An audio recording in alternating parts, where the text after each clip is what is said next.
Bon, eh ben, c'est parti. Bonjour à tous. Bonjour à tous ceux qui sont sur le live. Donc, on se retrouve aujourd'hui, mardi, 18h, pour faire cette conférence qui est une introduction au monde du DevOps. Donc, j'espère que vous avez hâte. On est là avec Monsieur Kevin Davin qui nous fait le plaisir de venir aujourd'hui à Epita. Donc voilà, on va, je pense, directement enchaîner par Monsieur Davin qui va se présenter. Alors, on essaye de passer les slides, mais ils ne passent pas. On a réussi à les faire passer 12 fois, mais pas ce coup-ci. Je dois pas avoir le focus sur les slides. Voilà. Donc, juste rapidement pour me présenter, ce n'est pas une presse, on va vraiment faire un échange des questions vis-à-vis de tout ce qu'est le DevOps pour moi, pour vous et ce que vous pouvez en découvrir. Donc, pour me présenter, Kevin, je suis Google Developer Expert sur la partie Google Cloud et Kotlin. Donc, ce qui est pas mal, c'est que j'écris du code et je le déploie en prod sur Google Cloud. Fan d'automatisation dans GitLab, où je suis GitLab Hero. Contributeur open source, quelque chose qui m'importe énormément. L'open source, c'est la vie, donc profitez-en, utilisez et contribuez aussi. Et je suis dispo sur tous les réseaux sociaux à peu près. Je préfère Mastodon qui est open source, qui utilise plein de choses très très bien. Donc n'hésitez pas à me contacter. À l'issue de cette presse, toujours ouvert pour des discussions sur les choses qui sont intéressantes. À côté de ça, quand il me reste un peu de temps, je bosse chez Gradle. Gradle, si vous connaissez, c'est un build tool qui sait à peu près builder la terre entière, que ce soit à l'origine du Java jusqu'à du C, C++, Swift et autres langages. Mais en fait, chez Gradle, on a créé le build tool. Mais moi, je travaille pas sur le build tool. En fait, je travaille sur le leitmotiv de la boîte qui est de rendre les développeurs heureux. Ce qui est un truc cool quand on bosse chez Gradle, parce qu'on crée des outils et qu'on dogfood, donc qu'on évalue nous-mêmes en tant que développeurs. Donc pour moi, c'est vachement top. Mais en plus, donc, on crée de la valeur pour les développeurs. Et nous, on croit en ce qu'on appelle le DPE, DPE généralement prononcé en anglais, Developer Productivity Engineering. En fait, c'est la science qui se cache derrière votre développeur expérience. Donc quand vous râlez que votre machine est lente, quand la compile fail, quand les tests fail ou sont flaky, c'est encore pire, ou des choses comme ça arrivent, c'est de la développeur expérience, c'est ce domaine-là. Donc pour nous, c'est vraiment, là vous voyez toutes les strates, et on va parler de DevOps, qui est pour nous ce qui est arrivé dans les années 2010, et le DPI, DPI est ce qui pour nous commence sa révolution à partir de 2020. On a écrit un livre blanc là-dessus qui est disponible, vous pouvez le télécharger et apprendre un peu plus sur le Developer Productivity Engineering. On investit énormément là-dessus. Et ça, c'est totalement agnostique de quoi que ce soit. Mais nous, on travaille, et là c'est ce sur quoi je travaille, un outil qui s'appelle Develocity, qui a la vocation de vous aider et d'améliorer votre Developer Productivity Engineering, votre développeur expérience plutôt. En fait, l'idée, c'est que si vous ne pouvez pas mesurer quelque chose, votre développeur expérience, vous ne pourrez pas l'améliorer correctement. Vous allez toujours faire le guts feeling là pour dire c'est ça qui est lent et qui marche pas. Non, c'est pas comme ça que ça marche. On mesure, on améliore. Et ça c'est quelque chose que je répéterai beaucoup au sujet du DevOps aussi aujourd'hui. Et dans cet outil, en fait, on fait ça. Constamment, vous avez la liste de tout ce qui se passe quand vous faites du dev et vous allez pouvoir améliorer les choses. C'est-à-dire jamais rebuilder deux fois la même chose. C'est très con, mais c'est super écologique au passage. C'est-à-dire que si ça a déjà été buildé par quelqu'un d'autre ou la CI par exemple, ben le système va automatiquement aller piocher dans un cache en sachant que le code que vous avez c'était ça, donc on vous fournit le résultat plutôt que de le faire compiler en local. On va pouvoir runner les tests que des bouts de code qui qui ont vocation à être changés par la modification que vous avez faite. Donc au final, si vous changez une lib, qu'une sous-partie du projet va être exécutée, voire même distribuer ces tests sur des centaines de milliers de workers qui se trouvent dans le cloud. Donc vraiment, l'idée, c'est de faciliter la vie. Et nous, avec cet outil qu'on a développé, on peut check out ça sur une micro-machine, lancer la compile, le truc va se connecter à plein de choses, faire sa vie, et à la fin, vous allez avoir le binaire localement disponible sans avoir même eu besoin de consommer du CPU en local, ce qui est vraiment top. Et encore une fois, j'appuie là-dessus, et c'est le dernier slide pour parler de ceci. C'est une vocation, et dans la lignée du DevOps, c'est vraiment on mesure pour améliorer. On évite d'améliorer de manière totalement random, c'est pas la vocation. Et c'était le dernier slide, donc si on peut retourner sur le premier pour passer à la partie questions. Alors, du coup, comme Alexandre l'a un peu introduit, le but, ça va être de poser des questions au fur et à mesure. Donc, nous, on a un ensemble de questions qu'on va poser, mais le but, c'est que vous aussi, vous puissiez participer. Et nous, on est là juste pour qu'il n'y ait pas de blanc, finalement. Donc, on va commencer directement. Est-ce que tu pourrais déjà nous définir le DevOps? C'est quoi le DevOps? Ses principes fondamentaux? Qu'est-ce qui fait que c'est important aujourd'hui? Donc sur le DevOps, ça a été un sujet de discussion avant ma venue aujourd'hui. Pour moi, le DevOps, et dans beaucoup d'entreprises, euh, ça a vraiment une vocation à être une philosophie, avant tout. Le DevOps a été créé pour rassembler les travaux du dev et des ops, rassembler deux équipes. Donc, je vais troller de suite. Si vous avez un boulot d'ingénieur DevOps, pour moi, c'est qu'il y a un problème. C'est qu'il y a un problème parce que on a des équipes de dev, on a des équipes d'ops, et on va leur mettre quelqu'un qui est un DevOps au milieu. On avait deux équipes et un problème, on se retrouve avec trois équipes et deux problèmes. Donc DevOps, c'est vraiment la logique et la philosophie de travaillons et utilisons les bonnes choses que les devs ont en collaboration avec les ops. Et que les ops apprennent du monde du dev. Les ops d'il y a 15 ans maintenant, ils faisaient des choses très rébarbatives, chiantes au possible, et sans énormément de valeur ajoutée. À la fin, il y avait juste des machines qui tournaient. Ben, ils ont appris au contact des devs à utiliser des langages de programmation, à utiliser des techniques liées aux devs pour améliorer leur expérience. Mais de la même manière, les devs ont appris au contact des ops qu'est-ce que c'était que la production. Parce que tous ici ou en live, à la fin, vous allez produire du code qui va être livré en prod. C'est la chose la plus importante au monde, livré en prod. Si ça marche sur votre machine, ça a une valeur zéro. C'est la prod qui compte. Donc en fait, les devs ont appris de ça et s'habituent à livrer de plus en plus vite, de plus en plus souvent en prod pour améliorer les choses, pour voir et avoir un feedback. Parce que vous pouvez améliorer pendant 3 ans sur votre machine. Si vous n'avez pas livré en prod, vous avez gagné zéro et derrière, le système n'avance pas. Donc, on améliore le cycle en ayant des devs qui livrent plus souvent et des ops qui ont appris des devs sur les méthodes de développement pour livrer plus rapidement en prod. C'est une définition du DevOps qui est mienne, mais qui répond, je pense, à la question. Donc, merci beaucoup. Maintenant, c'est un peu plus clair pour nous.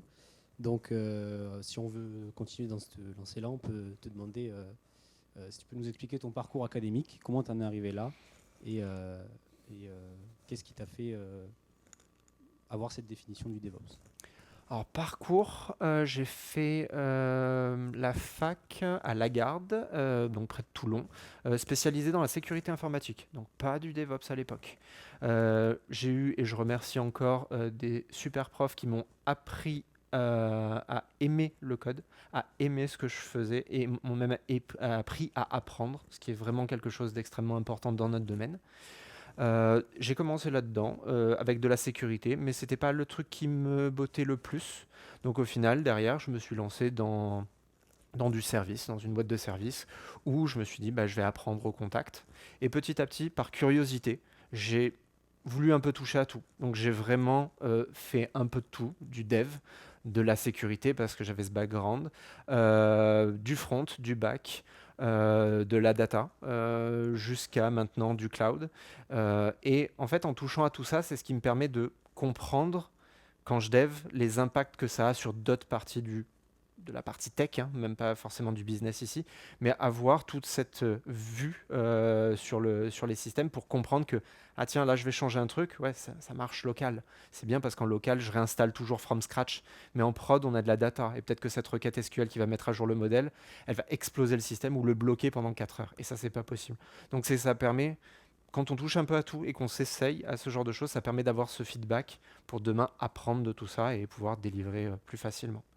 Et aujourd'hui, pour finir sur le parcours, aujourd'hui je travaille donc comme je l'ai dit chez Gradle et je suis sur une équipe de dev avec l'équipe qu'on appelle DevProd, donc qui a clairement l'élément porteur de ce que je vous évoquais, la développeur productivity engineering, et je travaille très proche de la partie infrastructure qui livre tout ça. Donc en fait, je ne suis pas un GDevOps du tout, même si les questions vont tourner un peu là-dessus, mais je travaille sur tous les éléments qui ont un lien avec le cycle de la philosophie DevOps.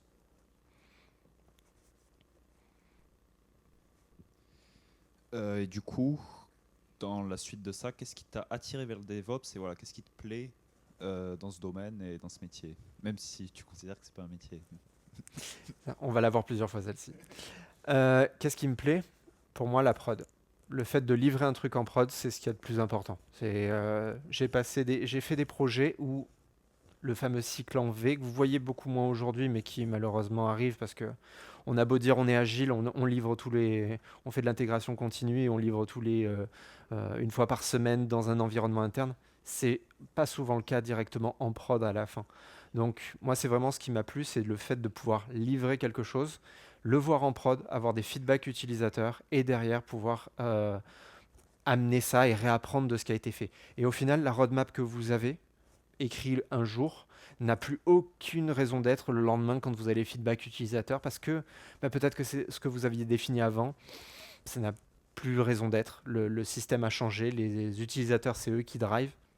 Et donc, vous allez améliorer en fonction d'eux. Et ça, c'est extrêmement important. Yep. Juste avant de prendre une question, Axel avait une question. Yes. Ouais, juste, je pense. Ouais, pour le live, il faut le micro. Du coup, quand vous parlez de DevOps, je pense que la notion de dev est assez claire pour nous, mais la notion d'Ops, pour moi, c'est un peu vague. Du coup, est-ce que vous pourriez redéfinir rapidement ce que c'est? Yes. Donc, un Ops. Je vais partir de ce qui était avant qu'on parle de DevOps. L'Ops, c'est celui qui faisait la mise en place des machines. Aujourd'hui, on parlerait de la personne qui met en place les clusters Kubernetes, qui maintient toute cette plateforme, sans parler de plateforme engineering, on ne va pas être là, puisque c'est l'évolution même du DevOps, mais vraiment la personne qui va se charger de tout ça. C'est-à-dire que le code qu'on a, il faut bien qu'il tourne quelque part. Que ce soit, alors, on peut décentraliser cette partie de l'opération. Si vous choisissez un produit, par exemple, serverless, il n'y a pas d'ops. C'est vous poussez votre code quelque part. Moi, j'adore App Engine. Aujourd'hui, Google met plus en avant Cloud Run. C'est vous poussez votre container. App Engine, c'était encore mieux. On poussait que le code. Il se chargeait de le compiler, de faire toute sa tambouille, et il le runait et il le scalait up and down. Ça, c'est le boulot des ops normalement. Donc, quand il y a du serverless, il n'y a plus d'ops, ou en tout cas, les ops sont concentrés sur autre chose. Parce qu'il ne faut pas dire qu'on détruit leur boulot, pas du tout. On les fait travailler sur des choses à plus haute valeur ajoutée. Donc aujourd'hui, oui, ça va être les personnes qui vont gérer. Donc si on parle de VM à l'ancienne, c'est eux qui vont devoir appliquer les patchs, suivre comment les machines fonctionnent, avoir du monitoring. C'est extrêmement important dans le monde Ops. De toute façon, dans le monde Ops, on ne suit pas les machines au jour le jour comme ça, on travaille sur de l'alerting. C'est-à-dire qu'on a constamment un Grafana qui tourne ou quoi que ce soit, avec des métriques remontées de n'importe quel système pour savoir si le système marche comme on veut. Il y a des éléments pour les parties plus avancées qu'on appelle les indicateurs, les objectifs, qui permettent de dire, OK, on s'est défini que notre système doit répondre avec 99% des requêtes en dessous des 500 millisecondes. Et ça pète quand il y a une alerte qui est remontée, quand le système n'est pas assez performant, et les ops derrière peuvent faire et réagir en fonction de ça, mettre des plus grosses machines, dans le cas le plus simple, potentiellement faire un rollback de la version qui est en prod, parce que c'est aussi eux qui ont la main sur ces parties-là, parce que on a beau avoir en tant que dev livré quelque chose, si le truc marche moins bien et qu'on n'atteint pas nos objectifs, on rollback et on retravaille sur cette partie de code. Donc vraiment, les ops, ils vont avoir tout ce qui est après, tout ce qui va faire que votre produit tourne en prod, votre code tourne en prod. Good. Alors du coup, comme on a la chance de t'avoir ici avec nous et que tu es directement dans le métier du DevOps, on voulait te demander à quoi ça peut ressembler une journée typique dans ce métier-là.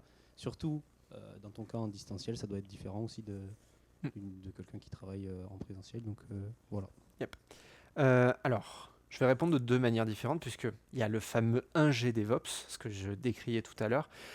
Il va très souvent être entre deux équipes, qui sont les ops qui vont faire tout ce suivi-là et la partie dev. Donc au final, c'est généralement eux qui se chargent de la glue entre. C'est-à-dire l'automatisation du déploiement des choses. C'est-à-dire que c'est pas les ops qui, eux, veulent pas toucher à ça. Généralement, on met très souvent le DevOps, et si j'aurais dû vous mettre un slide là-dessus, où la relation entre les devs et les ops est très souvent imagée avec les devs. Voilà, tiens, je t'envoie ce package, ce binaire, cette image Docker ou quoi que ce soit, run là. C'est quoi la doc, c'est comment le truc il tourne, quels sont les paramètres à mettre, démerde-toi. En ça, l'ingénieur DevOps que je décris, il est au milieu et il va aider à ça. Donc, il va connaître un petit peu le monde du dev, connaître un petit peu le monde de l'ops et essayer de faire la glue entre les deux. Encore une fois, pour moi, c'est un anti-pattern, c'est pas bon. Et ça amène que une glue au milieu qui a, encore une fois, faible valeur parce que pour moi, dans ce modèle-là, il y a un gros problème. Les devs n'apprennent pas de la prod, parce que c'est cette personne qui s'en charge. Donc, c'est-à-dire que s'il faut améliorer le produit, c'est jamais une priorité pour les devs, parce qu'ils n'en souffrent pas. Et les ops n'apprennent pas du dev, parce que ils s'en foutent. Eux, ils ont leur machine qui tourne. Mais il faut rappeler aux deux camps que des VM qui tournent ou des clusters cubes vides, ça coûte de l'argent et ça rapporte zéro. Et du dev qui tourne encore une fois qu'en local et jamais en prod, ça a zéro valeur. Donc là, on essaye de ménager tout ça pour avoir de la valeur.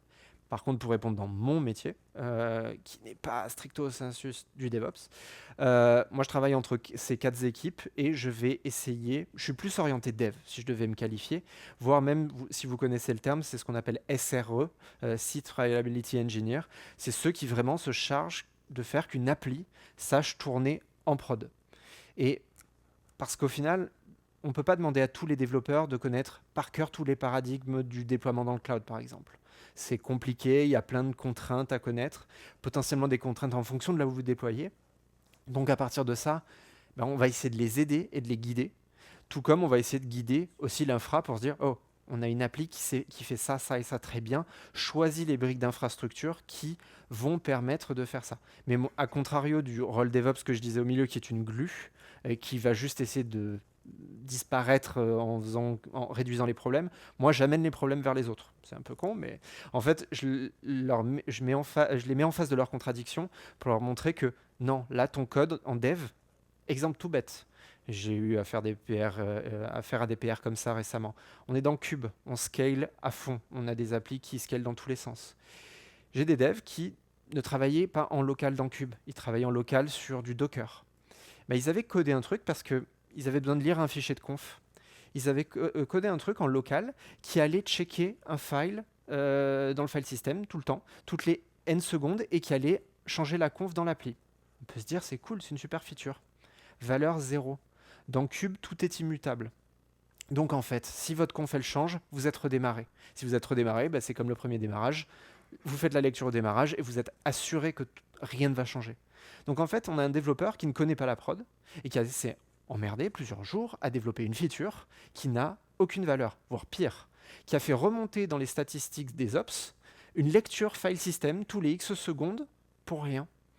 Et c'est bizarre, mais c'est des choses qu'on essaye de checker en termes opération, de voir est-ce que l'appli, elle agit correctement.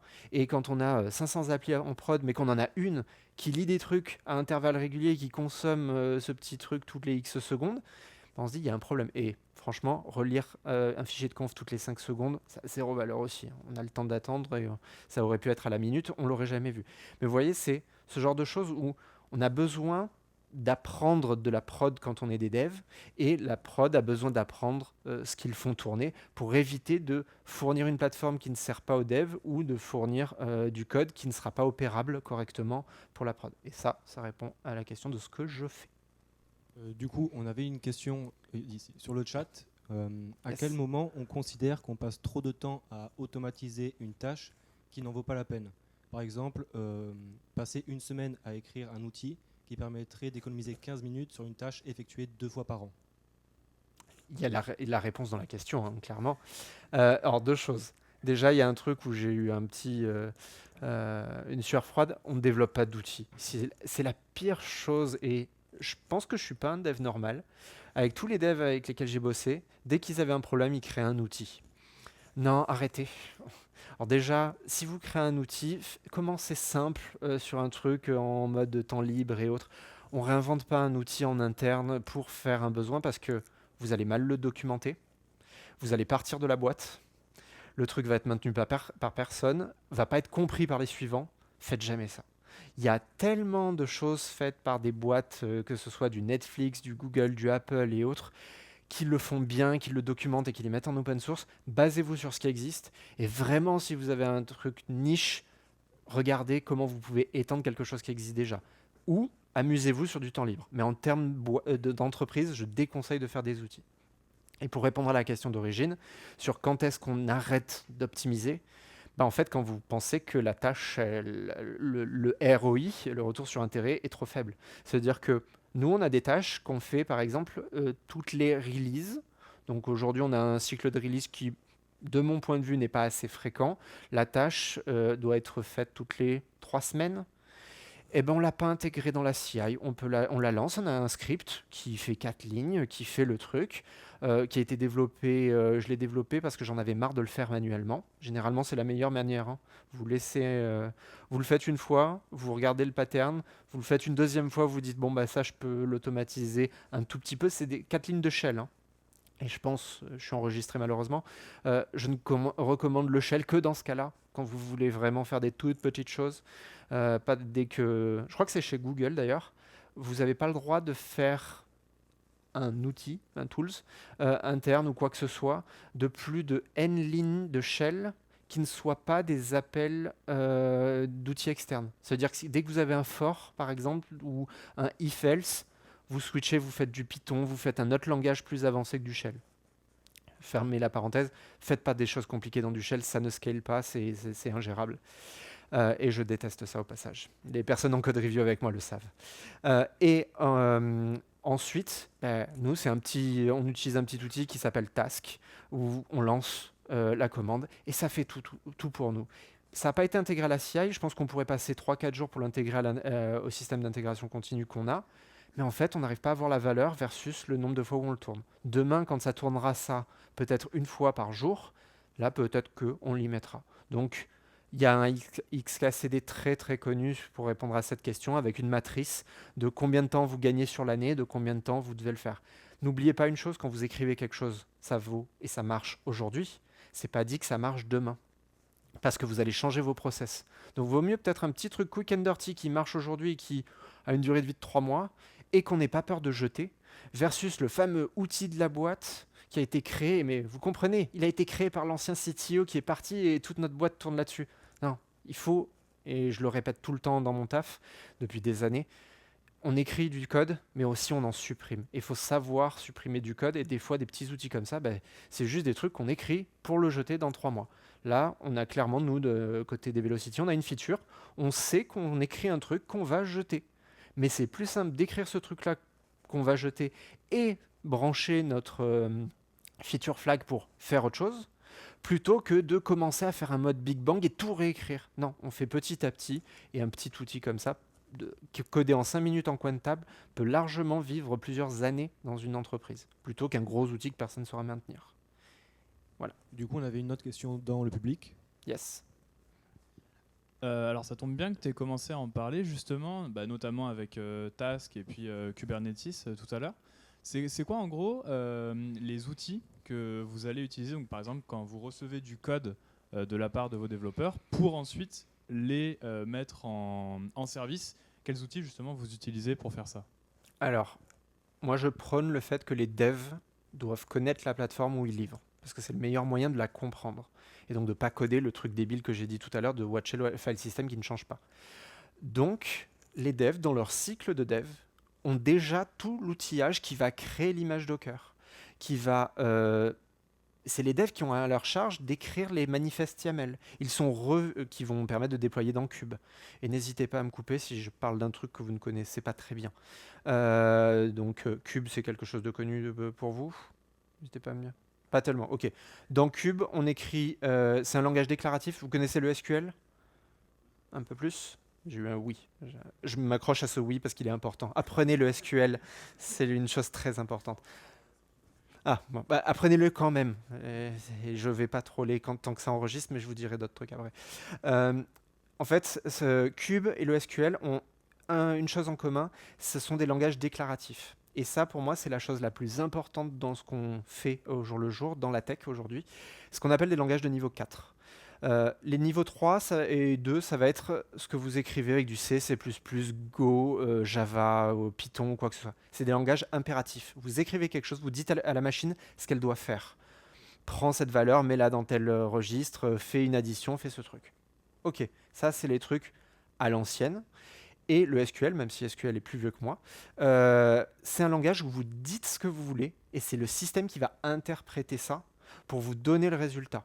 Quand vous faites un select, dans du SQL par exemple, ou quand dans Cube, vous lui dites « déploie-moi cette image », vous ne dites pas comment. Vous dites « je veux ça ». Et en fait, c'est la plus importante des choses parce que ce code-là, pour SQL, on a des requêtes SQL qui datent de 1986, la première spec. Vous pouvez les prendre et les coller dans PG17 qui est sorti il y a 2 semaines. Ça tourne encore. Bonne chance pour prendre du code COBOL de 86 et de le compiler aujourd'hui et de le faire tourner. Vous voyez, il y a ce monde-là. Donc, nous, avec Cube, c'est quelque chose qui peut être compliqué pour les devs, mais on leur met dans les mains pour qu'ils l'apprennent, pour qu'ils l'utilisent, pour qu'ils apprennent en local à faire des erreurs. Je préfère qu'ils fassent des erreurs en local que des erreurs en prod, parce qu'au final, après, c'est dur à maintenir. Donc, quand on reçoit du code, déjà, logiquement, il a été revu par les personnes qui vont faire tourner le code. Ça veut dire que les devs vont peut-être écrire des manifestes Kubernetes, ou en tout cas la recette Kubernetes pour déployer, mais elle aura été revue par des personnes qui vont devoir l'opérer potentiellement. Donc généralement, mon équipe, on est au milieu et on les embête beaucoup en leur disant « ça, tu fais pas ». On leur dit d'ailleurs « contactez-nous avant de faire votre PR ». S'il y a 800 change et que le truc est fini, que tous les tests sont verts et que j'arrive et que je dis « non ». C'est pas bon. Donc on leur dit très souvent, venez nous parler au début, qu'est-ce qu'il faut faire, qu'est-ce qu'il faut pas faire, comment on travaille. Donc on s'arrange très tôt dans le cycle de développement parce qu'ils ont besoin d'apprendre.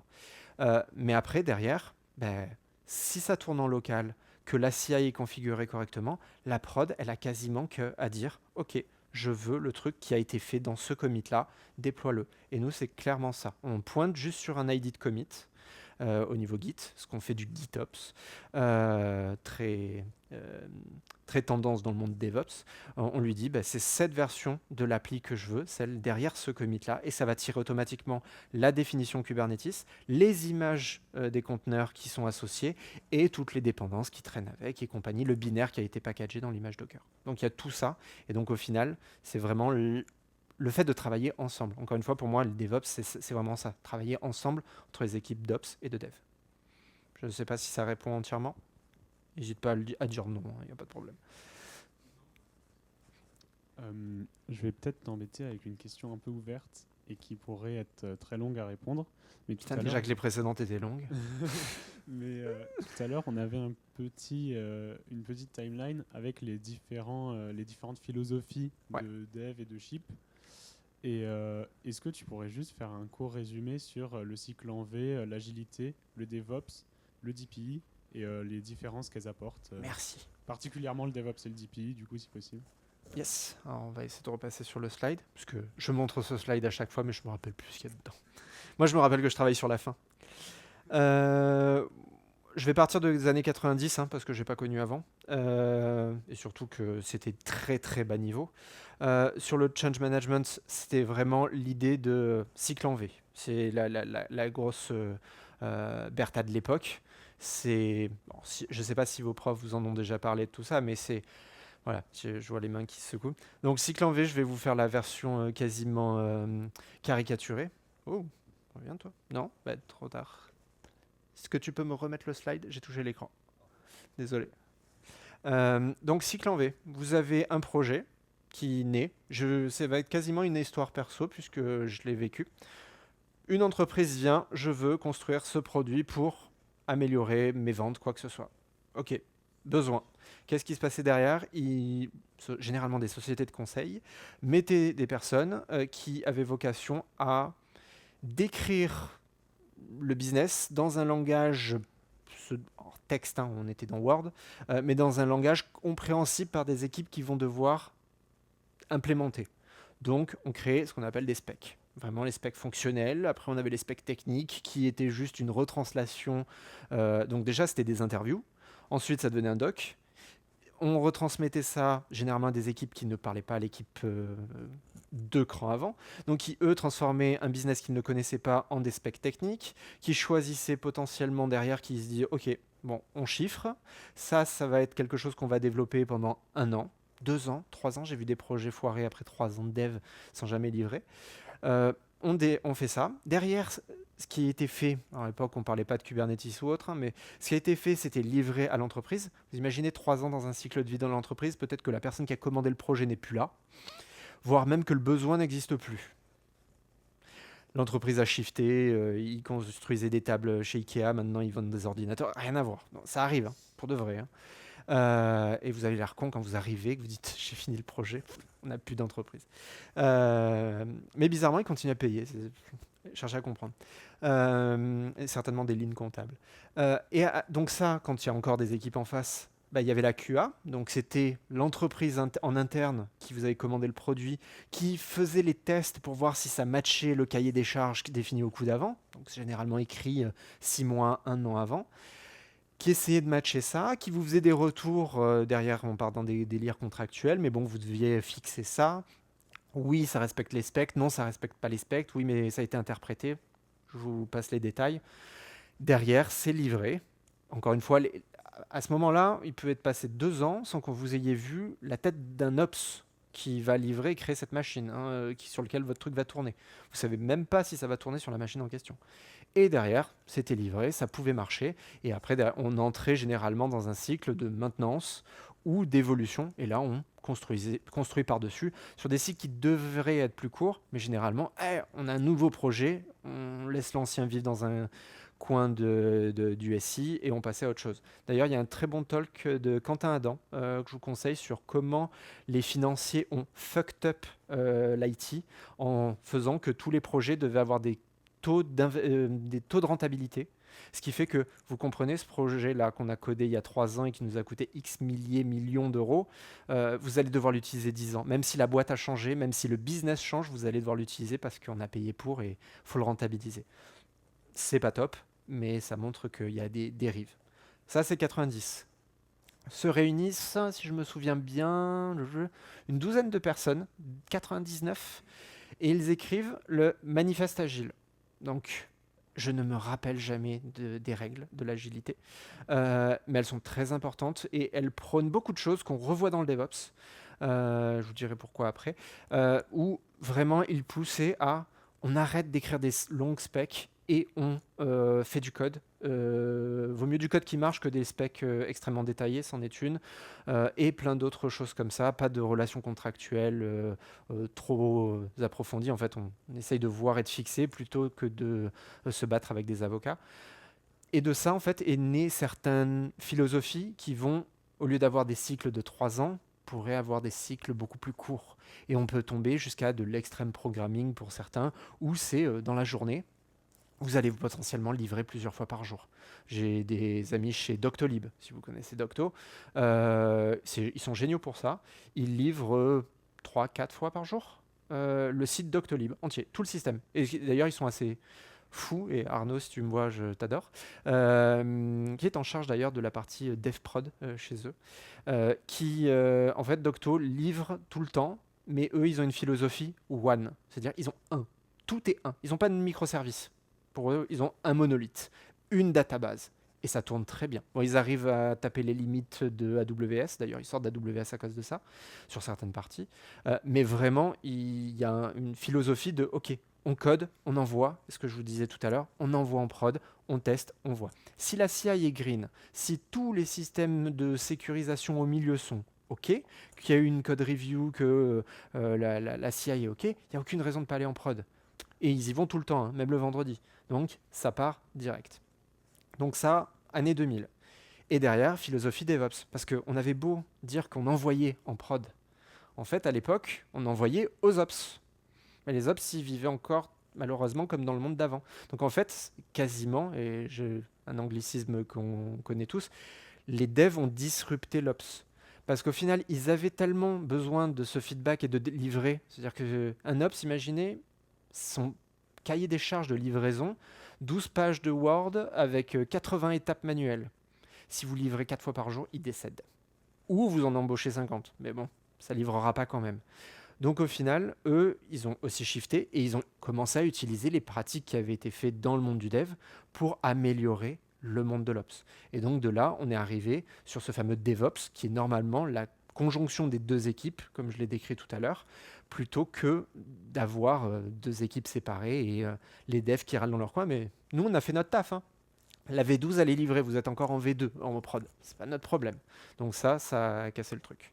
Et derrière, DPI, je vous l'ai expliqué, le fait d'améliorer le côté dev pour que vous puissiez encore livrer plus vite, parce qu'au final, on a tellement accéléré les étapes d'avant que maintenant, ce qui était le plus rapide au départ, c'était l'expérience de dev, mais est devenu quasiment le plus lent. Donc c'est pour ça que nous, on a investi là-dessus, parce que on veut améliorer ça pour plein de raisons. Super. Du coup, Je vais boire un coup quand même. Mais je t'écoute. la question qu'on avait après ça, c'était de savoir si tu pouvais nous donner un exemple de projet sur lequel tu as bossé récemment. Et en particulier, s'il y avait des défis et comment tu les surmontes, ou peut-être par exemple des situations d'urgence aussi. Qu'est-ce qui se passe dans un projet? Alors, c'est deux questions là pour moi, la situation d'urgence. Je crois qu'on en a une spécifique dessus. Sur les projets récents, je vous en ai déjà parlé, j'ai montré quelques exemples. L'idée, avant, quand je travaillais dans le service, j'intervenais beaucoup au sein d'entreprises pour les aider à faire ce shift et aussi se responsabiliser. Dans Cube, que vous ne connaissez pas beaucoup, en fait, Cube a automatisé les ops. Parce qu'en fait, Cube, c'est vraiment tout l'intellect des ops qui faisait des tâches chiantes et répétitives qui ont été codées dans des trucs qu'on appelle des opérateurs et qui vont faire le travail à la place des ops. Un truc tout bête, scaler automatiquement une application en fonction du nombre de requêtes reçues et de la charge. C'est-à-dire que notre 99% de requêtes en dessous de 500 millisecondes de tout à l'heure, avant, un ops était obligé d'aller lancer une nouvelle VM pour scaler le produit. La Cube va le faire tout seul. Il va se dire, OK, cette métrique, elle est atteinte. Est-ce qu'il y a des sous sur le compte en banque? Oui. OK, je vais aller popper une nouvelle VM, déployer toute mon infra dessus, les bouts de Kubernetes dont on a besoin pour que le truc y tourne, les services, les patchs des OS et compagnie, tout ce qu'il faut.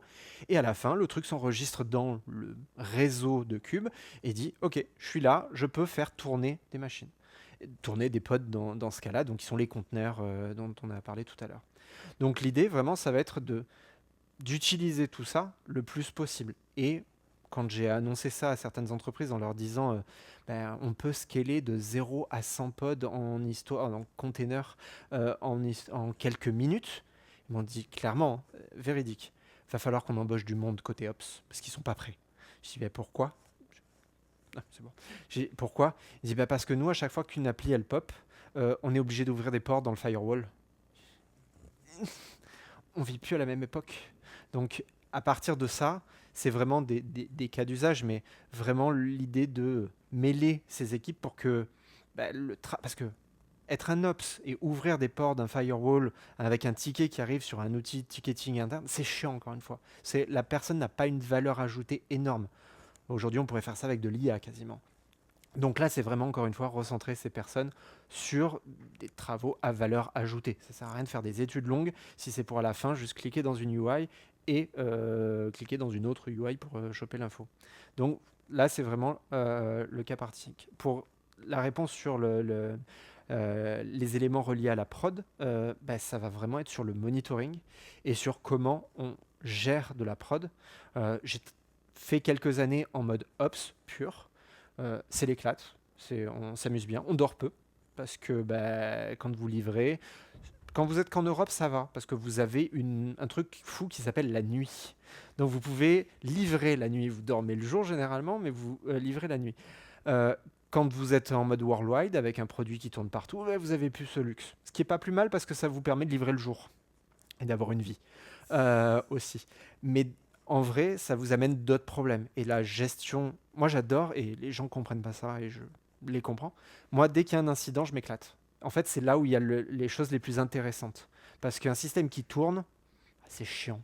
C'est chiant, il tourne, il marche comme il faut, ok, on peut l'améliorer, mais il n'y a pas l'adrénaline de la prod. Et avoir quelque chose où, ok, on va faire cette release. À une époque, j'ai travaillé pour Airbus, on livrait pareil, 4-5 fois par jour, et des fois, ça foirait. Ok, on ouvrait ce qu'on appelle un incident. Le mot est lancé, nous c'était le truc important, et l'incident, quand vous livrez, il y a deux choses importantes quand vous avez un incident, et ça répond vraiment à la problématique de qu'est-ce qu'on fait quand on est côté Ops. Pour ça, vous avez un incident, deux niveaux. Premier, mitigation, on règle le problème, on fait que la prod remarche. Peu importe le coût, peu importe le truc. Imaginez, c'est un truc que j'ai vécu dans l'après-midi, vous avez un système qui ne marche pas assez parce que vous avez choisi des machines et des VM pas chères. Première chose, vous avez une équipe d'ingénieurs qui sont là, qui sont payés cher et qui ne peuvent pas bosser à cause de vous. Et à cause de cette infra, qu'est-ce que vous faites? On met des machines. On s'en fout, le prix. Le prix est toujours inférieur à ce que ça coûte à l'entreprise. Si c'est la productivité des devs, si c'est le site de Amazon, chaque seconde perdue, c'est des millions d'euros. Vous voulez que le site marche, peu importe le prix, il sera toujours inférieur à ce que vous allez gagner. Et deuxième partie de l'incident, c'est on le règle sur le long terme. C'est-à-dire qu'à partir de là, c'est qu'est-ce qui s'est passé, analyser. Alors, dans le DevOps, on appelle très souvent ça du blameless. On ne dit pas qui a fait l'erreur, parce que ça ne sert à rien. La personne n'est peut-être déjà plus là, pour plein de raisons, et pas parce qu'elle a été virée. Mais c'est surtout que on est là pour s'améliorer. Et c'est vraiment, ça fait partie prenante du DevOps. C'est, on va écrire, ok, on a foiré. Alors, c'est très chiant à écrire parce qu'il y a une timeline à écrire. Vous avez ça, on pourra peut-être faire un partage d'écran où je pourrais vous le montrer après. C'est les livres du SRE. Google a écrit ça avec un template de gestion d'un incident et vous écrivez une timeline de tout ce qui s'est passé. À 18h02, le commit a été poussé en dev. 18h04, ce commit a été sélectionné automatiquement pour la mise en production. 18h06, le système est down, les lumières sont rouges et ça réveille les ops. Ça fait vraiment... à 18h, ils ne dorment pas, quoi, normalement. Ou alors, c'est que le système marche très bien. Mais voilà, on écrit tout ce qui s'est passé et derrière, ensuite, on apprend de tout ça. On apprend en disant, OK, on s'est planté là. Notre système ne marche pas pour ce cas-là. Est-ce que c'est un cas à la marge, le cas de tout à l'heure? Est-ce que ça arrive une fois toutes les années bissextiles ou autres? Peut-être. Et donc, on décide de peut-être ne rien faire. On peut l'assumer, c'est prendre un risque. Ou alors, on se dit, non, notre process qu'on avait défini ne matche plus ce cas d'usage. On doit le changer. Et moi, je suis partisan si c'est écrit dans un incident et ça a cassé l'entreprise au sens propre, ou en tout cas ce que vous gérez, ça devient des priorités 1. C'est-à-dire que même si vous avez une feature à livrer, ça ne sert à rien de livrer une feature si la prod elle est down, ou si elle est down tous les 4 matins parce qu'à chaque fois vous empirez les perfs ou quoi que ce soit. Donc en fait, ça devient des P1 et on les gère. Et derrière, on améliore ça. Et pour parler d'un truc qui est assez... Ça déplaît aux devs. Moi, j'aime beaucoup, encore une fois, mais je ne comprends pas. C'est quand vous avez 2 équipes. Imaginez, on va faire un ratio un peu simple, 5 devs, 3 ops. On va pas parler de DevOps. 5 devs, 3 ops ou 2 ops, peu importe. Vous avez les devs qui livrent comme des fous, mais les ops, ils n'arrivent pas à suivre. Ou alors, à chaque fois qu'ils livrent, ces devs, ça casse la prod. Les ops sont surchargés, surmenés, ils n'en peuvent plus. À un moment, ils vont commencer à demander à ralentir parce que vous allez les cramer. Mais en fait, dans la philosophie du SRE, et la philosophie SRE est quasiment dite comme une implémentation du DevOps, on réduit la vélocité des équipes volontairement pour qu'ils ne pètent pas les gens de la prod. Ça veut dire que ce qui est fait, et moi j'aime beaucoup cette technique, c'est que les ops vont sélectionner quelqu'un dans l'équipe de dev pour les faire bosser avec eux. Ce qui fait qu'un dev va devoir faire de l'ops, donc il va souffrir avec eux déjà. Mais surtout, si vous avez 5 personnes qui passent à 4, vous avez quand même divisé par enlevé 20% de productivité d'un côté. Et vous l'avez amené de l'autre. Donc de 3, ils sont passés à 4. Vous avez fait quand même de 30% d'augmentation.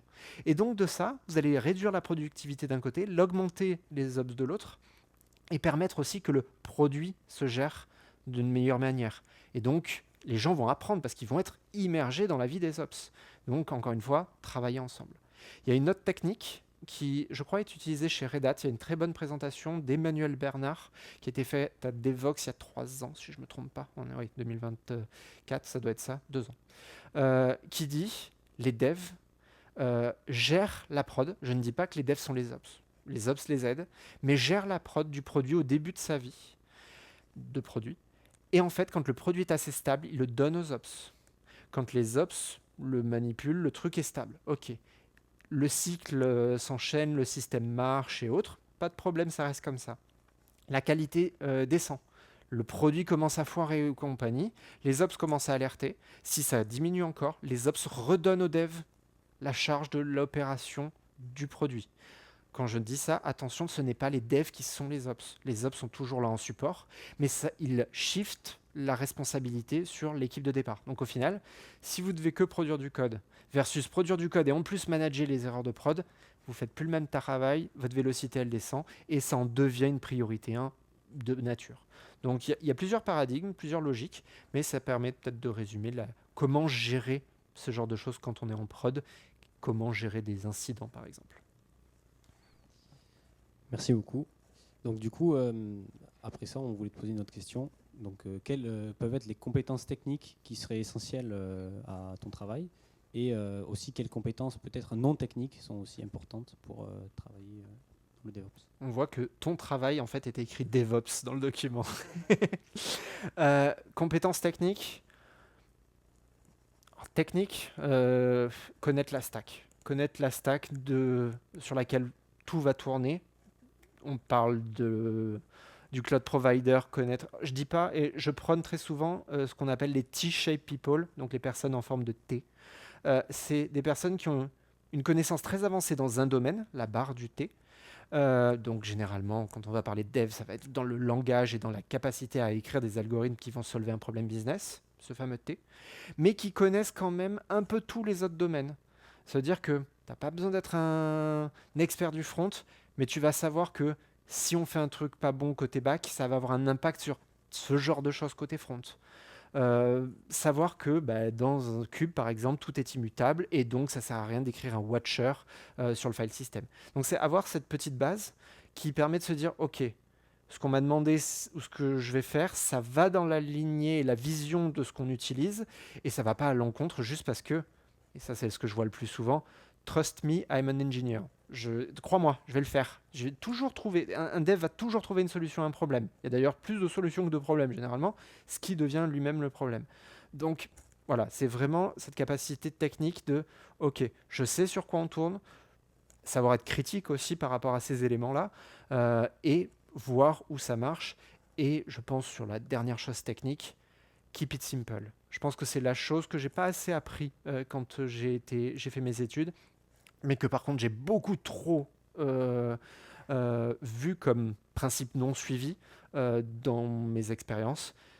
Le fameux produit d'entreprise qui devient énorme et que personne ne sait gérer, ou même vous avez quelqu'un qui est très bon pour écrire du code fonctionnel ou écrire un framework. Il va voir un framework partout. Il va écrire des abstractions partout. C'est la fameuse expression de si je vous donne un marteau, tout problème est un clou. Ça, c'est vraiment la chose que je vois le plus. Et donc, dans les éléments techniques, être capable de se dire, OK, ce que j'écris, ça ne doit pas durer longtemps. C'est le fameux truc jetable de tout à l'heure. Keep it simple, je fais simple, je regarde si ça marche. Et si ça marche, on va itérer et on va revenir sur quelque chose. Pas hésiter à revisiter un sujet plutôt que de faire un truc trop gros au départ qui va servir à rien. Je crois qu'il avait été prouvé, entre guillemets, que 80% du code qui est écrit ne sert à rien. Vraiment. Ne sert à rien, et pas avec les IA. Avec les IA, c'est pire maintenant. Mais c'est que, en fait, avec ce fameux cycle en V de l'époque, les specs étant tellement différentes de la fin, que il y avait que 20% de l'application qui était réellement utile au business, et les autres, c'était des features qui avaient été demandées juste parce qu'il fallait faire une ligne comptable. Encore une fois, vous comprenez, on a un budget d'1 million, il faut qu'on dépense 1 million, puisque sinon, notre budget, on nous le retire, et donc une DSI a moins de valeur si elle n'a pas un gros budget. C'est du vécu aussi. Donc au final, plein de choses comme ça. Donc ça, c'est sur la partie tech. Et Keep It Simple est vraiment la dernière.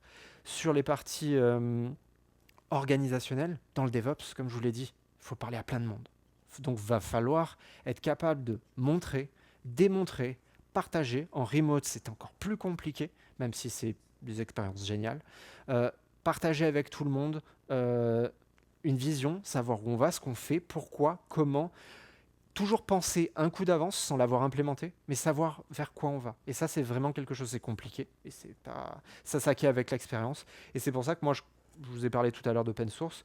Je pense que la semaine, je fais du code et le week-end, ma femme a du mal à dire que je travaille pas parce que je fais du code aussi, mais sur mes projets perso, où j'ai une qualité qui est supérieure par rapport aux produits sur lesquels j'ai bossé, même aujourd'hui, parce que quand on a un business, on ne peut pas se permettre d'avoir un taux de coverage de plus de 100% sur du code, ce qui n'a pas forcément énormément de valeur d'ailleurs, mais moi ça m'amuse. Et donc ça, c'est des choses que je vais faire pour voir jusqu'où on peut aller, voir les patterns à ne pas appliquer. Et si on suit, là j'ai un projet que j'adore qui m'occupe parce que je suis fan de podcast. Le projet, je l'ai commencé en 2011. 2010, 2011, je pense que j'ai dû le réécrire presque une dizaine de fois, mais il a toujours tourné en prod de cette date-là jusqu'à aujourd'hui. Ma prod, mon home lab à la maison avec mon petit serveur qui tourne, juste parce qu'il y a une chose, j'ai des utilisateurs, ma famille, qui se connectent dessus et qui utilisent l'appli. Donc si je la casse, je peux être sûr que je vais avoir quelqu'un qui va me dire « mes podcasts, j'arrive plus à les télécharger ». Donc à partir de ça, ça m'a appris aussi à comment gérer de la prod, parce que j'ai qu'une heure pour coder aujourd'hui, je ne vais pas commencer une énorme feature. Je vais faire un petit truc qui va être la première étape pour aller vers cette énorme feature et enchaîner sur la suite. Mais là, je dérive sur la partie tech. Pour revenir sur la partie non-tech, soft skills, vraiment l'idée de savoir communiquer, savoir prévoir et comprendre le produit sur lequel vous bossez. C'est bien de venir sur de l'alimentaire bosser et c'est tout à fait louable. Je le comprends très bien si ce n'est pas quelque chose qui vous passionne. Généralement, si vous êtes en live ou dans la pièce, généralement, vous êtes un peu plus passionné. Mais voilà, il faut expérimenter, savoir jouer avec ça et avoir cette envie, parce que sinon, ça devient un peu plus compliqué. Ou de l'alimentaire, ce qui, encore une fois, n'a rien de grave, qui est juste un fait. Yep. Donc ensuite, d'après toi, quel est l'impact, tu dirais, du DevOps sur la performance des entreprises avec lesquelles tu peux bosser ou de l'entreprise avec laquelle tu bosses? Et aussi, comment tu mesures le succès des déploiements que tu fais ou des choses comme ça? L'impact, les gens se parlent et les gens n'ont pas peur de livrer un vendredi à 18h. Ça, c'est un impact énorme. C'est con, hein, mais on n'a pas peur de livrer en prod. Pour avoir été plus souvent côté dev quand même, quand vous avez vous êtes brûlé une fois avec une livraison en prod qui se passe mal, et généralement quand elle se passe mal et que vous êtes un peu junior, vous n'avez pas les garde-fous derrière de est-ce qu'on a pensé à la méthode de rollback? Merde, on a mis à jour la BDD et donc on va perdre de la data si on rollback. Et le modèle n'est plus compatible avec la nouvelle version, par exemple, de l'appli. Donc ça, c'est le genre de choses où, généralement, la première fois, ça fait mal, ça brûle. Et donc après, on se dit, on ne veut plus faire. Et on a peur de lancer en prod des choses. Pour moi, c'est un succès quand on arrive à livrer. On livre tout, on est safe, la CI, elle passe. Si la CI est green, le système est déployé. Et les alertes et les indicateurs sur les dashboards vous disent que votre appli en prod, c'est bien la bonne version et tout fonctionne correctement. Vous êtes tranquille, vous pouvez livrer les yeux fermés et c'est vraiment la nature du GitOps. Hein. Vous avez un repo Git, vous dites ça, le système va automatiquement se réconcilier, c'est comme ça qu'on l'appelle, c'est-à-dire il va essayer de s'aligner sur la définition que vous avez écrite dans votre modèle Git et il va l'appliquer. Point, il n'y a rien. Et en fait, livrer doit être un non-événement. C'est pas important. Vous avez un truc qui marche, donc il n'y a pas de raison qu'il pète. Comment on le mesure? La qualité du produit, le nombre de livraisons, les performances. Si on livre quelque chose, on va vouloir potentiellement voir que le système marche aussi bien que le précédent, voir que sur l'année, si on a fait 100 livraisons, c'est bien de comparer à la précédente, mais peut-être qu'il faut comparer sur les 100 dernières livraisons pour voir si l'appli elle a augmenté, parce que si vous prenez 1% de perf en moins par livraison, après 100 livraisons, ça va faire très très mal. Donc c'est vraiment avoir cette capacité de mesurer tout ça que vous avez préparé au départ, pour ensuite voir là où c'est important et là où vous allez devoir améliorer. C'est ce que j'appelais tout à l'heure les SLO, SLI, les indicateurs et les objectifs, pour pouvoir délivrer une application. On avait une question qui nous vient du coup du live. Donc, est-ce que tu recommanderais d'avoir un Home Lab à la maison pour expérimenter? Si ça vous plaît, oui, clairement. La notion de pouvoir casser un truc parce que vous jouez avec, c'est la meilleure solution. Et s'il n'y a pas une prod et des gens qui queen ou un business qui s'effondre à cause de ça, c'est bien aussi. Donc oui, pour moi, les Home Lab et les solutions d'auto-hébergement et autres, avec l'impact que ça a, pour vous le dire, moi j'en ai un qui tourne. Je ne sais pas si vous connaissez Home Assistant, il y a un système d'automatisation pour la maison. C'est-à-dire que moi, je ne veux pas avoir de protocole propriétaire. Chaque fois que vous achetez une prise connectée, vous êtes obligé d'avoir l'app de la prise connectée en question, tous les trucs à chaque fois. Moi, j'avais envie d'avoir un système unifié. Je rentre à la maison, j'ai automatiquement les lumières qui s'allument, je vais avoir les trucs qui vont être configurés en fonction de mon mode de vie. Ça, c'est un système que je fais tourner à la maison. S'il tombe, on ne peut plus allumer la lumière. C'est chiant, c'est un problème, et donc ça force aussi à avoir un système qui marche. Donc ça permet d'apprendre.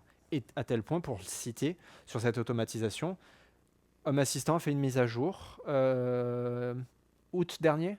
En fait, je stockais bêtement plein de data. J'avais besoin, en fait, je voulais voir la data. Je suis les températures pour le jardin et autres. Et dans cette data-là, je voulais voir et pouvoir comparer à un an. Les petits thermomètres Tuya que j'ai acheté quelques euros en ligne marchent très bien. Ils remontent la data dès que ça change. Mais ça monte et ça descend. Donc au final, j'avais énormément de points dans cette database qui étaient stockés pendant un an. La database PG faisait sur disque 200 gigas. C'est pas... PG, c'est géré, 200 gigas. PG, vous pouvez aller beaucoup plus loin. Chez Docto, je crois qu'ils sont à 20 Tera. Donc, ouais, 20 gigas pour un HomeLab, ça devient chiant. Surtout quand, en fait, faire les backups, parce qu'il faut toujours faire les backups quand on a un HomeLab et qui tourne pour de la prod perso. Les backups prenaient plus de temps qu'une journée. Et je les lançais tous les jours. Donc, quand on en arrive là, il y a un problème. Et là, j'ai remarqué, et ça m'a permis même de devenir contributeur, ou en tout cas de contribuer sur Home Assistant, qui est un très gros projet open source. En fait, j'ai trouvé des problèmes dans le système de... Parce que quand ça backup plus, il faut mettre les mains dans le cambouis. Je suis pas dev Python, mais je sais en faire. J'ai mis les mains dedans, j'ai regardé, là, cette requête SQL, elle est un peu pourrie, elle tape pas sur les index, elle fait pas les choses correctement. Et j'y suis allé, je suis allé patcher le code que je déployais, bêtement mais localement, au moins comme ça je pouvais tester. Je suis passé d'un truc qui était planifié pour durer 4 mois de run. J'avais 4 mois pour faire le delete de toutes les lignes qui étaient en trop. Je l'ai optimisé, j'ai réussi à tomber à ça à 2 jours. Juste en... Alors il y a des trade-offs, il y a des endroits où j'y suis allé où ignore les contraintes. Mais c'était remarquable parce qu'en fait, on faisait qu'un delete. Donc en vrai, les contraintes, on s'en battait les couilles. C'est ce que je voulais supprimer, de toute façon, devait disparaître. Et donc, petit à petit, j'ai réussi à faire quelque chose qui marche mieux, que j'ai pu contribuer au projet open source de départ. Et donc là, c'est vraiment un exemple qui, pour moi, un Home Lab, j'aurais pas mis les mains dans du code Python comme ça. J'ai insulté des gens en relisant le code, sans les nommer, mais j'étais putain, pourquoi ça ? Mais au moins, ça m'a permis d'apprendre, de voir, de m'immerger dans un monde de code Python que je ne connaissais pas, de voir les méthodes pour débugger comment les requêtes fonctionnaient, même si j'adore le SQL et je fais énormément de PG. PG, c'est la vie, mangez-en. J'étais jamais allé jusque-là sur ce point-là. Donc, ça m'a permis d'apprendre, parce que sinon, encore une fois, j'allumais plus les lumières. Donc, ça m'a forcé, mais j'ai passé 2-3 week-ends un peu chiants. Mais à la fin, j'ai réussi à avoir un script qui tournait beaucoup plus vite. Et encore une fois, avec du monitoring. En fait, je fais à la maison ce que je fais au boulot. Donc, j'ai du monitoring en place et je voyais ma console CPU, mon nombre de requêtes qui passaient et l'avancée du système. Et quand j'ai fait la dernière modification, je l'ai lancé en mode... c'est la énième, la 12e ou 13e version que je faisais. Bon, celle-ci, je vais peut-être gagner 1 à 2%. Quand je l'ai lancé, que je suis allé me coucher, que le lendemain, le truc m'avait dit fini, je croyais qu'il avait planté. Je regarde, je le relance, il me dit non, j'ai plus rien à faire. Je le relance une 3e fois, non, la database, elle était vide. Et donc là, maintenant, je commence à voir, parce que sur les databases, pour éviter des problèmes de perf et de contention, le système ne réalloue pas le file system, puisqu'il sait qu'il croit qu'il va le réutiliser, puisqu'il n'y a rien de plus logique d'avoir une BDD qui fait 200 gigas qu'une BDD qui va faire 200 gigas dans le futur. Donc en fait, il désalloue pas le disque, donc on ne le voit pas descendre ce disque, mais là, petit à petit, il commence à se rendre compte, le PG, que le disque n'est pas utilisé, il le relâche, et mes backups sont passés de... Alors les 200 gigas backupés faisaient 18 gigas, ce qui était chiant d'ailleurs, je pouvais plus garder que 3-4 jours parce que je les synchronise en dehors de la maison. Si vous faites des backups, ne synchronisez pas ça chez vous, si votre maison brûle, vous avez perdu vos backups. Envoyez-les ailleurs. Je ne souhaite pas que la maison brûle, mais c'est con de perdre et les backups et le système que vous avez, surtout quand la source du feu, c'est la machine. Très con aussi. Donc, si vous devez payer des backups qui vont se trouver chez un provider, moi je les envoie sur Google Cloud, vous payez 18 gigas par jour, ça fait mal. Là, je crois que je suis tombé à 3 gigas, ça va. J'ai un facteur 6, je crois, 6, 12, 18 par rapport à ce que j'avais au départ. Et donc, ça répond longuement à la question du Home Lab. Petit retour sur le Home Lab. Yes. Ça, c'est un sujet qui plaît. On te demande un avis sur l'utilisation d'outils comme l'InfraScode pour des petites infras, ou notamment avoir un GitLab à la maison. GitLab, jamais. Alors, je suis GitLab donc désolé. GitLab est un super produit open source. GitLab à la maison, non. Vous avez une vie à côté de ça, ne faites pas du GitLab à la maison. C'est vraiment... Je pense que c'est... J'ai des copains chez GitLab, c'est l'une des choses les plus compliquées à faire tourner. Parce que GitLab, c'est vraiment une plateforme à part entière. Ça ne fait pas que de la gestion de code, ça ne fait pas que du Git. Il y a la CI, il y a les repositories NPM, Docker et autres. Il y a plein de choses. C'est chiant à opérer. C'est une galère. Et il n'y a rien de pire quand vous êtes dev, d'avoir envie de coder et que le système sur lequel vous devez pousser ne marche pas, donc vous allez passer plus de temps à débugger le système qu'à coder ce que vous vouliez au départ. C'est un peu comme quand vous installez vos OS et qu'à la fin, votre OS ne marche pas, vous passez plus de temps à débugger ça qu'à faire ce pourquoi vous avez acheté la machine au départ. C'est pour ça que j'ai un Mac, juste ça marche. Et pourtant, j'adore Linux. Mais pour ça, tous les jours, ça ne me va pas. Mais sur cet élément-là, oui, c'est l'infra, code et ce genre de choses sont des moyens. Si ça vous permet d'apprendre, encore une fois, il faut faire à la hauteur de ce que vous avez envie d'investir. Et je ne parle pas que d'argent, je parle aussi de temps. C'est-à-dire que si vous avez une stack hyper compliquée, vous partez 3 semaines en vacances, vous revenez, c'est du code legacy. Et donc vous ne comprenez plus rien et vous n'êtes même plus capable de remettre en prod ou de changer quelque chose dans votre home lab. Donc moi, j'ai choisi vraiment quelque chose qui me correspond à ma philosophie, à ce que j'aime. J'ai testé plein de choses et j'ai pris ce qui me va. Donc moi, par exemple, et désolé, ce n'est pas des rencontres d'alcooliques anonymes, mais je vais le dire clairement, je n'ai pas de système de restauration de mes VM. Juste parce que je les restaure jamais. Et que le jour où ça arrivera, je serai d'astreinte. Je sais quasiment que je peux poser un jour de taf off et que je vais réinstaller mes machines. Et le nombre de fois que je l'ai fait depuis que j'ai un home lab, jamais ça m'est arrivé parce qu'une machine a pété, par chance peut-être. Et les seules fois où je l'ai fait, c'est quand je changeais la machine. Donc j'avais la machine de spare qui était là et je pouvais faire le transfert de l'une à l'autre avec un rôle DNS, donc j'étais tranquille. Mais en vrai, l'automatisation d'un truc qui arrive, c'est la question de tout à l'heure, une fois tous les 5 ans, moi, m'a pas été nécessaire. Mais par contre, je sais que le podcast serveur, l'application que je développe, je vais pouvoir la livrer 12 fois dans la semaine juste parce que je vais me faire des sessions. Et celle-ci, sa livraison, elle est automatique. Donc c'est de l'infra as code presque, parce que c'est du GitOps. Mais de toute façon, j'ai un cluster cube et c'est tout. J'ai un ami qui, lui, a un cluster Kubernetes avec des machines qui se démarrent à la volée, à la maison. Il est fou. Avec je ne sais pas si vous connaissez la technologie, c'est du P... Ah, c'est pas le PoE, c'est l'autre. C'est un truc pour réveiller les machines du Wake on LAN. Vous réveillez des machines avec un paquet réseau. Mais en fait, la personne, c'est coder un opérateur cube, donc un truc qui est dans Kubernetes. Et quand il remarque qu'il a besoin de faire tourner des choses, va réveiller la machine qui est juste à côté. Automatiquement, cette machine démarre. Elle est vide, la machine au départ. Tout s'installe automatiquement. Donc elle met un peu de temps à démarrer en fonction de la bande passante. Tout s'installe. Elle fait le taf qu'on lui donne, et à la fin, quand il n'y a plus rien, le bout de code, il se dit « Hey, toi, tu sers à rien, tu coûtes de l'électricité, je t'éteins », et le système redescend. Il est fou. Faire ça, c'est la meilleure moyen d'avoir ses week-ends gâchés à maintenir un truc. Et clairement, c'est le cas, je le connais. Mais il apprend, et cette personne-là, elle est beaucoup plus pertinente quand on va parler de scalabilité dans le cloud avec des systèmes d'optimisation et autres, parce qu'il sait que on ne scale pas sur la mémoire et le CPU, parce que si on a un langage qui, dès qu'il démarre, il va prendre la totalité de la mémoire juste au cas où, en vrai, si tu scales sur un truc qui va être réquisitionné au départ, tu ne vas jamais scale down, parce que le système l'a réquisitionné. Donc cette personne sera peut-être plus pertinente dans certains cas. Mais encore une fois, et ça je le dis très souvent avec les personnes en formation ou autre, il faut pas que, si vous êtes passionné et que ça vous plaît, faites-le. Il ne faut pas que ça en devienne la raison pour laquelle, ou alors c'est un investissement. Vous dites que vous investissez ce temps-là pour demain, dans votre carrière, avoir un retour sur investissement parce que vous allez être plus pertinent. Mais n'oubliez pas que vous avez une vie à côté, peut-être d'autres choses que vous avez envie de faire. Ça évite les burn-out quand je dis ça.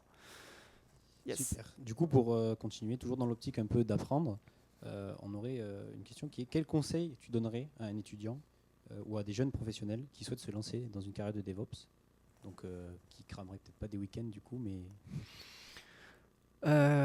Sélectionner des boîtes. Alors, c'est dur quand vous ne connaissez pas la philosophie DevOps et qu'on vous parle d'ingé DevOps tout le temps. Des boîtes déjà qui ont un peu ça dans le sang. C'est-à-dire que c'est pas une personne au milieu, le fameux 2 problèmes, 3 personnes. Et à partir de là, vous êtes junior, vous allez entrer dans une équipe avec des personnes qui connaissent ce métier et donc ils vont pouvoir vous apprendre. Moi, j'ai toujours cherché à apprendre auprès d'autres. Et si c'était pas dans ma boîte, c'était dans des projets open source, à contribuer à gauche, à droite, à regarder, à aller dire hey, si tu veux, je vais t'aider. Par exemple, au hasard, hein, j'ai vu un produit qui me plaisait pour gérer mes pull requests sur GitHub. Le produit est cool, il est mieux que la UI de GitHub, c'est pas difficile, et qui permet de gérer donc les PR avec plein de requêtes. En fait, dans la même vue, j'ai 4-5 moteurs de recherche de GitHub. Cool. Ce projet faisait tourner ça avec un serveur Nginx qu'il n'arrivait pas à patcher pour des trucs de sécurité. Je sais comment faire pour que le truc ne tourne pas avec Nginx, tourne avec quelque chose de mieux, juste pour du front. Je suis allé faire une PR. N'hésitez jamais à faire des propositions de code sur des projets open source. Vous ne savez pas qui il y a derrière. Dans ce cas-là, le cas de ce projet, en fait, s'il s'agissait d'un Français qui est à Grenoble, qui était super content d'avoir la PR, qui l'a accepté. Je suis devenu contributeur sur ce projet qui commence à être un peu connu. Derrière, on s'est appelé, on a fait une visio. Il m'a demandé mes retours d'utilisation du produit, parce que j'étais aussi utilisateur en même temps. On a pu discuter de la roadmap du truc et déjà j'ai fait du networking, j'ai contacté, donc je connais quelqu'un à Grenoble qui est dans une grosse boîte et qui a fait quelque chose et je suis reconnu dans ce cadre-là parce que j'ai fait contribuer, j'ai fait quelque chose et ça marche, ça c'est cool. Autre chose, même manière, là où je bosse, mon N+2, la personne qui m'a fait l'interview, en fait c'était le reviewer d'une PR que j'ai fait sur un projet open source 3 ans avant. Et d'ailleurs, la personne s'est excusée pendant l'interview de ne pas m'avoir reconnu. J'ai pas la même tête que le pingouin. Alors là, c'est celui-ci, mais normalement sur GitHub, j'ai le pingouin. Normal que tu m'aies pas reconnu. Mais en fait, j'ai proposé un truc, ça a été accepté. C'était un plugin Gradle pour Spring Boot, les 2 technologies que j'utilise le plus. Et il l'a pris, la PR, il l'a accepté, ça a été bien reçu. Et derrière, dans les entretiens, ça a même permis d'être un élément de discussion. Vous ne le croirez pas, quand vous êtes en entretien avec des gros GAFAM ou quoi que ce soit, et qu'en face de vous, vous avez quelqu'un qui vous dit hey, ta contribution que tu as fait la dernière fois, c'était cool, merci. Ça rassure. Ça rassure parce que vous vous dites là, ça a brisé la glace, la personne, elle sait, elle vous connaît, elle vous a vu faire une petite chose, même si vous n'avez pas encore fait l'entretien technique. Et ça permet d'amener quelque chose. Mais encore une fois, oui, faut pas... sauf si vous faites un investissement. Mais gardez-vous du burn-out. C'est vraiment très facile de tomber dans le truc de je veux tout faire à la maison parce que je veux m'investir pour l'avenir ou parce que je veux tout faire. J'ai installé des applis dans mon HameLab que j'ai désinstallées parce que juste je les utilisais jamais. Et ça, c'est une bonne métrique. C'est Marie Kondo style. C'est si vous l'utilisez pas, vous le désactivez parce que ça vous coûte du CPU, de la RAM et du temps de maintenance et des mises à jour. Ça sert à rien de maintenir un truc que vous n'utilisez pas. Ça vire. Moi, je ne garde que les trucs qui tournent et qui me rendent service à la maison. Et ça, ça permet... Et derrière, moins j'ai de choses, moins j'aurai de temps à passer pour le maintenir quand le week-end arrive. Et des fois, j'ai des tickets qui reviennent parce que j'ai tout automatisé. C'est-à-dire que j'ai un truc qui me pousse les modifications et les mises à jour du produit, des produits installés. Et le week-end, des fois, quand il y a des breaking change, faut que je me fade ce truc-là. Donc, il y en a qui font les corvées ménagères. Pour nous, à la maison, ça fait partie des corvées. C'est aller vérifier tout ce qu'il y a à mettre à jour pour potentiellement pas tout casser, parce qu'on sait que quand il n'y a pas de mise à jour, derrière, il y a des problèmes. Yes. J'avais une question, du coup, une question personnelle qui remontait un peu, mais quand tu parlais du fait que ton métier servait juste à faire la colle entre le dev et l'ops, est-ce que du coup, quand toi, tu bosses, est-ce que ton but à terme, c'est que tu ne sers plus à rien en fait. Je disparaisse. Que tu disparaisses. Exactement. C'est le truc le plus intéressant. C'est faire disparaître son job. C'est suicidaire pour certains, mais en vrai, on ne disparaît pas. On va juste bosser, c'est comme je le disais tout à l'heure. On va bosser sur autre chose. Le jour où les devs, ils savent faire tourner de la prod, alors c'est peut-être que vous avez trop fait votre taf, parce que ça veut dire que s'ils savent vraiment tout faire, vous avez créé des choses ils ont passé trop de temps à faire de la prod, de mon point de vue. C'est encore une fois, T-shape people, on sait faire un truc bien et les autres, on les connaît. Donc, dans ce cadre-là, si les gens savent assez faire ça, la prod est assez automatisée et tout tourne, vous allez pouvoir soit changer de taf, et ça marche très bien, c'est un vecteur très bon dans l'industrie de changer de taf pour aller voir ce qui se passe ailleurs, et d'autres challenges, Ou alors, aller sur des sujets un peu plus pointus. Parce que si vous vous occupez pas de materner les devs et les ops pour faire un petit peu le boulot de l'autre pour le comprendre, bah, vous allez pouvoir prendre des nouveaux sujets beaucoup plus importants. Et là, c'est clairement du vécu, encore une fois, de la journée. On a un backlog qui est long comme le bras, de listes de choses à faire. Ces choses-là, il faut les prioriser. On fait d'abord les trucs importants. Mais les trucs fun, ils sont à la fin. Donc, quand les trucs importants sont dégagés, que les gens sont autonomes, on peut passer au sujet hyper fun, avec des trucs où on peut casser la prod du jour au lendemain, juste parce qu'on a scalé avec, c'est du vécu avec Airbus d'ailleurs, on a scalé avec des milliers de pods sur un cloud provider qui derrière nous appelle en nous disant « Oh, on se calme, vous avez consommé quasiment toute la bande passante du data center. Désolé, mais nous ça marche. » Et ça tourne, donc on était contents. Yes. J'ai une nouvelle question du chat encore. Qu'est-ce que tu héberges chez toi comme service Jellyfin, on me demande. Je ne sais pas si je prononce ça bien. Je suis un vieux, donc j'utilise Kodi, mais Jellyfin, j'en ai pas l'utilité. J'utilise Kodi, donc Jellyfin, si vous connaissez peut-être, non? Oui. Ouais. C'est, alors, si je me trompe pas, parce que vu que je ne l'utilise pas, sorte de Mediatek Media Center où vous avez tous vos contenus totalement légaux stockés là et où vous pouvez consommer d'ailleurs en remote très facilement. Vous avez une IHM web ou autre plugué sur des Chromecast et vous pouvez regarder ça. C'est le Netflix à la maison style. Moi j'utilise Kodi, qui est une alternative qui date de la première Xbox, qui a été un fork. Ça s'appelait... ça avait un autre nom avant. XBMC, Xbox Media Center, quelque chose comme ça. BMC, je sais plus. Mais donc j'utilise pas ça, pas celui-ci. J'en ai un autre. Qu'est-ce que j'hoste? Home Assistant, c'est le plus important. J'hoste ma propre instance de Develocity parce que il y a rien de mieux que de faire du dogfooding et d'être son propre client. Donc notre produit, je l'hoste moi-même. Et je me fais chier des fois. Et ce qui est bien, c'est que quand j'ai un truc le week-end, je peux être le premier à régler le bug le lundi. Et ça, c'est un luxe. Parce que des fois, quand vous remontez un ticket à un produit, ils prennent pas. Ça, j'hoste quoi d'autre? Plein de petits services, majoritairement mon podcast serveur, qui est un peu plus gros service. Et après, des petits outils que j'aime beaucoup et que je vous recommande chaudement, qui s'appelle Atwin, ATUIN, qui est un history de shell, et qui d'ailleurs est en train de devenir plus que ça, mais que vous pouvez synchroniser entre plusieurs machines et qui est extrêmement poussé. Ça veut dire que c'est plus que le contrôle R que vous faites ou l'historique que vous avez built-in dans ZSH, Bash ou quoi que ce soit. Vous pouvez faire des recherches très avancées par regex et compagnie. Donc arrêtez de vous coder des history, pipe, grep et compagnie. Utilisez Atwin, c'est juste génial. Et en plus, dans mon cas, vous pouvez utiliser la version self-hostée, ce que je fais, ou utiliser une version qui est dans le cloud, gratuite, et il ne scanne pas ce qu'il y a dedans parce que tout est chiffré avec une clé privée publique. Donc en fait, ils n'ont même pas accès à vos données. Chez eux, ils voient un blob. Et il y a une développeuse derrière et elle est très sympa. Cet outil que je connais donc, qu'est-ce que je pourrais vous citer? Toute la stack de monitoring, parce qu'encore une fois, je suis mon propre client, donc j'ai besoin de voir les produits tourner pour savoir comment ils marchent. Il est un peu tard. Je pense que je pourrais vous montrer a posteriori du live. Là, on va pas setuper le partage d'écran, mais j'aurais pu vous montrer les dashboards Grafana de comment tourne le cluster, qu'est-ce qu'il y a dedans et compagnie. Mais oui, la majorité, ça va être les plus critiques, Home Assistant, le podcast server, mes databases PG. J'ai plein de databases PG pour plein de produits. Dès que je partage, par exemple, un lien pour une presse, des slides ou quoi que ce soit, on peut utiliser des Bitly ou autres générateurs de liens courts. J'ai mon propre générateur de liens avec mes stats que j'héberge à la maison et que je gère avec mon nom de domaine et compagnie. Donc voilà, pas mal de petits services, mais après c'est majoritairement de l'interne et encore une fois, le keep it simple, si je l'utilise pas, ça dégage. Dans ce cas-là, j'avais Trivi, qui est un truc qui analysait les CVE, sur les alertes de sécurité, sur tout ce que je faisais tourner dans mon cluster. C'est déprimant, hein. Faites pas ça. Faites-le en prod, mais pas pour un homme-là, parce que j'avais 500 CVE juste de niveau critique. Les autres, c'était beaucoup plus. Et en fait, j'étais à jour sur tout. Tout était à jour. Mais dernier. C'est-à-dire que je ne pouvais rien faire.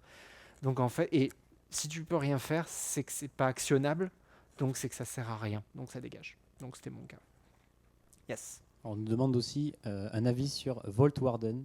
un gestionnaire de mots de passe self-hosted. Alors ça vient de Bitwarden, qui après a été reforké. Il y a une version Rust, je ne sais pas si c'est celui-ci ou pas. Très bien, très bien. Je ne l'utilise pas, mais très bien. En fait, je l'utilise pas parce que le problème des backups, donc gestionnaire de mots de passe, vous connaissez tous les KeyPass et autres. Voilà. Moi, j'utilise KeyWeb. Et j'ai stocké mon fichier de mot de passe dans mon Google Drive, juste parce que ce truc-là, je ne veux pas le perdre. Et je sais que je peux perdre une backup, parce que les backups, il faut les faire, il faut les manager, mais il faut les tester. Si vous n'avez pas testé une backup, dites-vous que vous n'en avez pas. C'est plus simple. Parce que le jour où vous testerez vos backups, vous vous rendrez compte qu'elles ne marchent pas, et là, vous avez tout perdu. Donc en vrai, je ne veux pas que ce truc-là dépende de moi. C'est vraiment...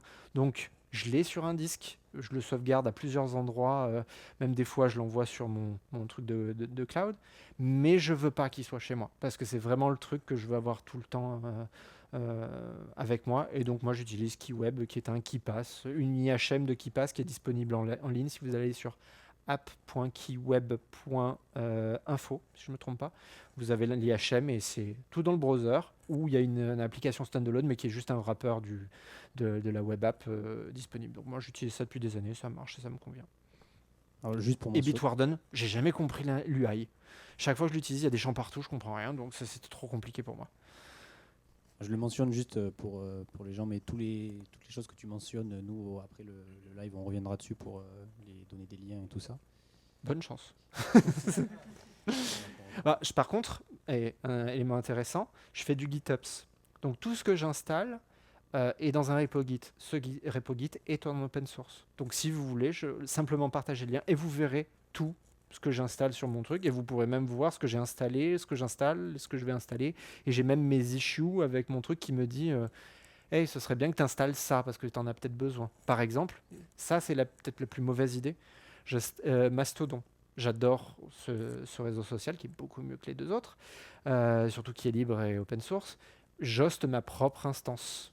Alors, c'est un petit peu de taf, mais l'avantage, c'est que j'ai la main sur les données, sur les choses qui se passent dessus, sur la connectivité de mon instance. C'est, je pense, le truc le plus gros que j'hoste. Et pareil, c'est décrit directement dans ce repo GitOps. Yes. Donc là, on va partir sur les questions bonus parce que c'est bientôt fini et il y a c'est toi qui décides. les pizzas qui T'es arrivent. le maître du temps.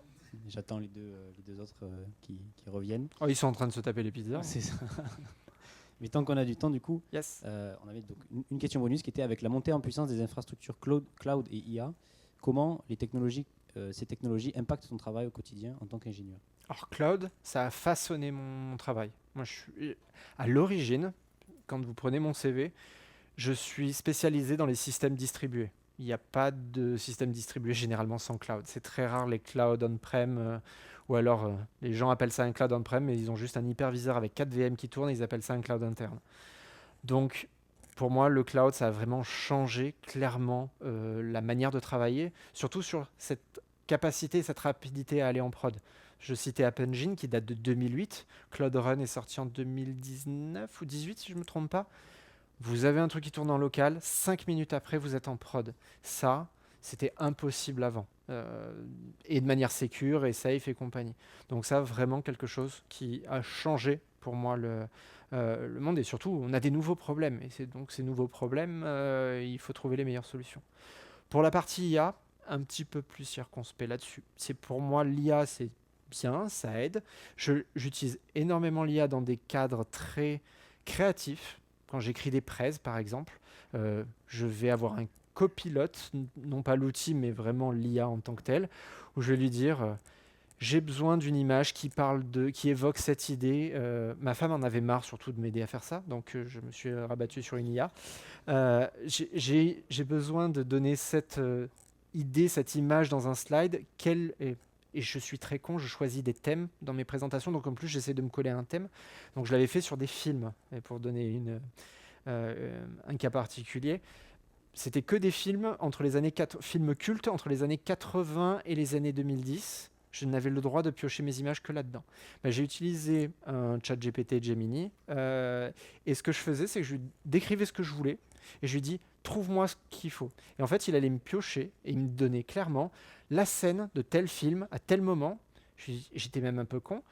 Donne-moi le time code du moment dans le film où ça se passe pour que je puisse aller choper directement l'image. Alors à cette époque-là, ils n'avaient pas trop de données venant de sites externes, mais à peu de choses maintenant, on pourrait lui dire et sur quelle plateforme il se trouve, donne-moi le lien. Et à la fin, j'arrivais à extraire mon image et à la coller dans mon slide, et j'avais juste à rajouter les 3 mots que je mets généralement sur mon slide pour dire, voilà, c'est l'idée que je veux faire passer.